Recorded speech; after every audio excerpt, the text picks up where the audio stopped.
The Lord be with you. And with your spirit. A reading from the Holy Gospel according to John. Glory to you, O Lord. In those days, Jesus said to his disciples, "Let not your heart be troubled. Believe in God, believe also in me. In my Father's house are many rooms. If it were not so, would I have not told you? Would I have told you that I go to prepare a place for you? And when I go and prepare a place for you, I will come again and will take you to myself, that where I am, you may be also. And now the way, and you know the way where I am going." Thomas said to him, "Lord, we do not know where you are going. How can we know the way?" Jesus said to him, "I am the way, the truth, and the life. No one comes to the Father but by me. If you had known me, you'd have known my Father also. Henceforth, you know him and have seen him." Philip said to him, "Lord, show us the Father, and we shall be satisfied." Jesus said to him, "Have I been with you so long, and yet you do not know me, Philip? He who has seen me has seen the Father. How can you say, 'Show us the Father'? Do you not believe that I am in the Father, and the Father is in me? The word that I say to you, I do not speak on my own authority, but the Father who dwells in me does his works. Believe me that I am in the Father, and the Father is in me. Or else, believe me for the sake of the works themselves.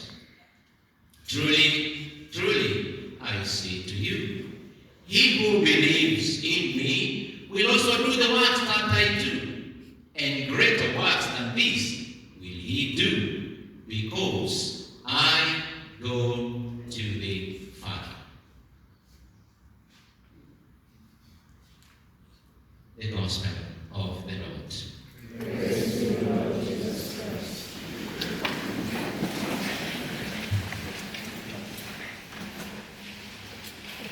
Pilgrims of hope, Together in prayer, together in prayer, pilgrims of hope. we are a people who journey in faith. And that means we are on a journey, we are moving. And when we celebrate today, the 5th Sunday here at AUCC, and celebrate as African Sunday, we are simply saying we are on the move, because we are looking at our past, and we are situating ourselves in the present, because we want to go forward. And using the words of our Archbishop Emeritus, John Cardinal Jewel, he always used to remind us, and even today he reminds us, we have come from far. We are far, and we are going far.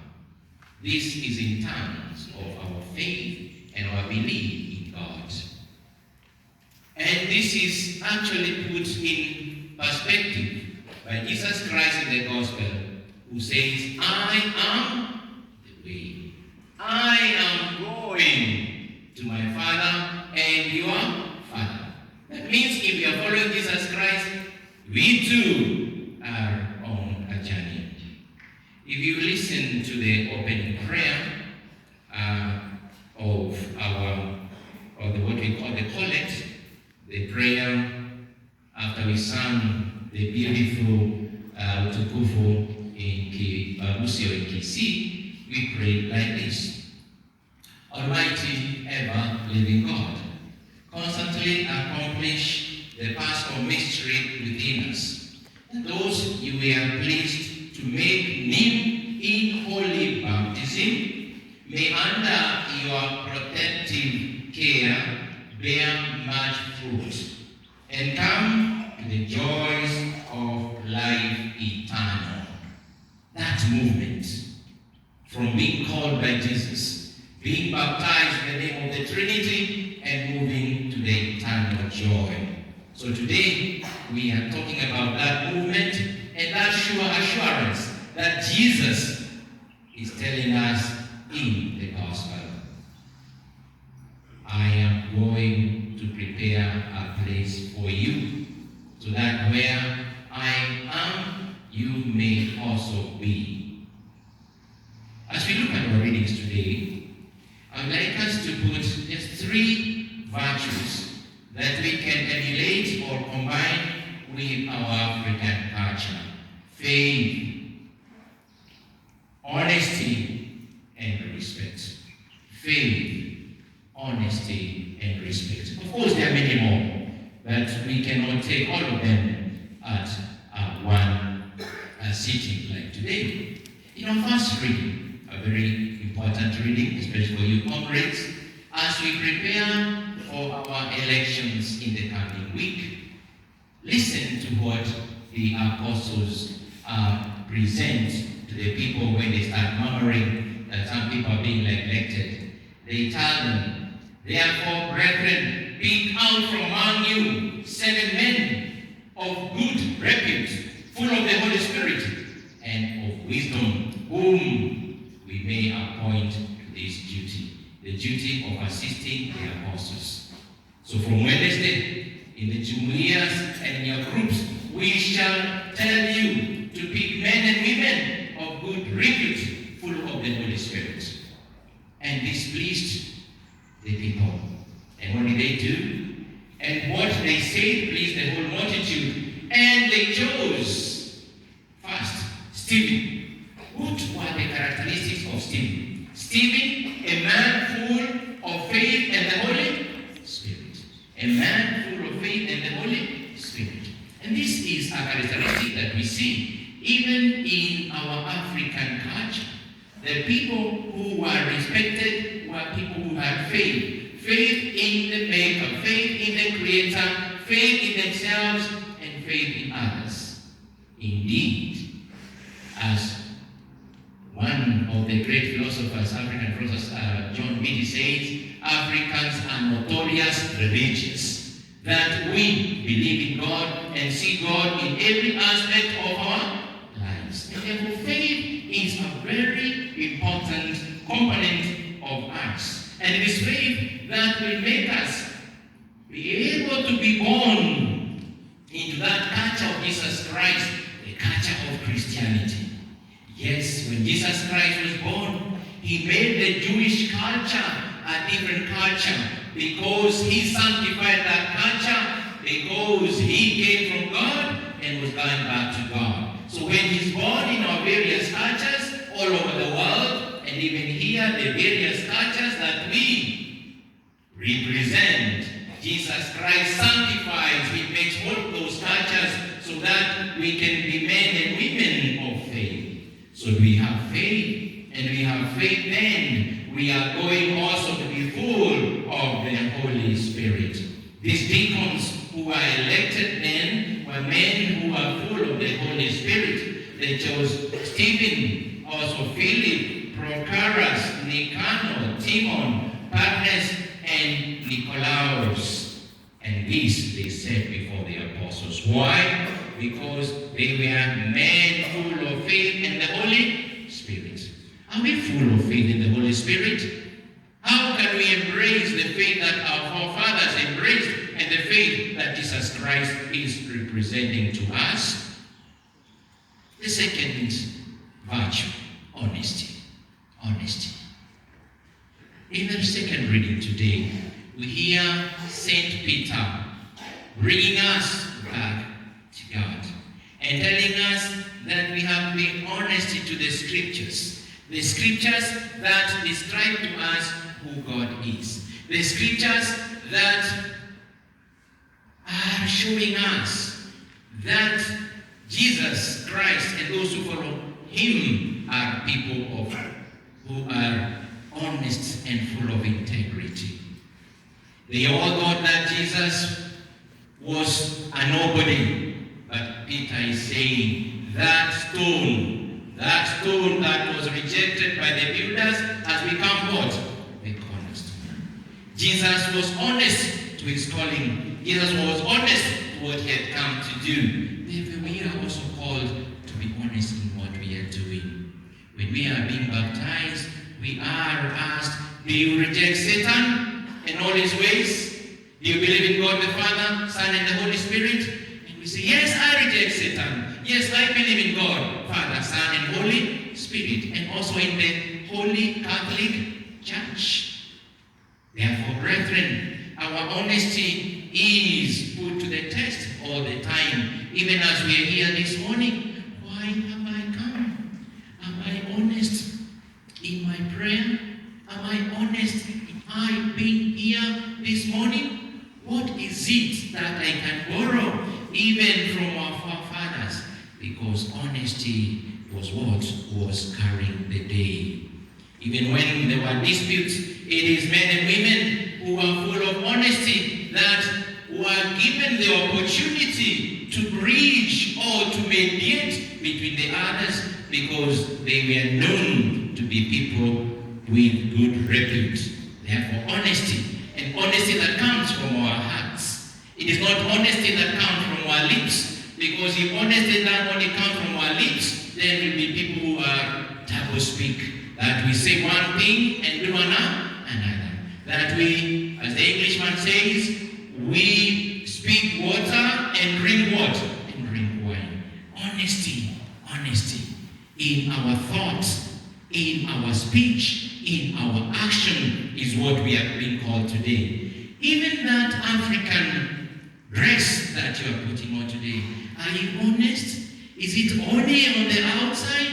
Are you feeling also African inside? If you are, then you are honest. But if you're just putting it on so that people can see you looking Africanish, then honesty is lacking. Even today, as you sit there, and I want to say this, because we have people, and we have been told by some of the converts here that on Sundays, there are people who have not been allowed to receive Holy Communion, and then because they're seeing their friends going forward during Holy Communion, and they listen to what they're saying, and when the Eucharist minister tells them the body of Christ, and then they say amen, but they do not know what to do. Are you honest? Go for catechism classes, be catechized, be taught, and be a man of good repute, a woman of good repute, and then you can come and receive the Eucharist. Honesty. And this I want to say to ourselves. Of course, there are many times we want to say that people who out there are not honest. But where should we start? We start with ourselves. If I'm not honest, how will I expect others to be honest? Number 3, respect. What is respect? Heshima. As I say, heshima si utumwa. Lakini jambo ambalo mtu akiishi mtu wa heshima pia ataheshimiwa. Ni heshimu nami ni kuheshimu. Respect. Why am I talking about respect? Comrades, you are here because you have come to seek knowledge at this premier university. You have your parents who may not have gone up the level you have gone. But these are your parents, they are your elders. Just because you have come to Nairobi, you have come to KU, does it make you better than your parents? Does it make you now see your parents as backwards? No. Respect them, irrespective of what they are or what they are doing. They have given you life, they have nurtured you until now. Even if things are difficult, even when sometimes your parents may disagree with each other and they leave you alone or they leave you confused, respect your parents, respect your elders, but this cannot come if you do not respect yourself. For parents who are here, respect yourselves, respect your spouse if you have one, respect your children, respect the people who live with you, respect the people who are working together with you. And this respect is one of the tenets that made our African culture stand out, because the various age groups respected one another. And that is what today I want to instill in ourselves. May we respect ourselves, respect each other, respect our church, respect even those people who we think they don't deserve respect. Because everybody deserves respect. There is no life that is greater than others. That is why we talk about respect. We also bring now the aspect of respecting. Like what we say in the African culture, we talk about the unborn, the living and the living dead. And then we respect all that side of life. Even the unborn, although we are not seeing them. All Christians are meant to be pro-lifers. Therefore, we respect that life that is not born. We respect that life that is still coming. It is growing in the mother's womb. Comrades, when things don't go well, and there's a life that begins, that life needs to be respected.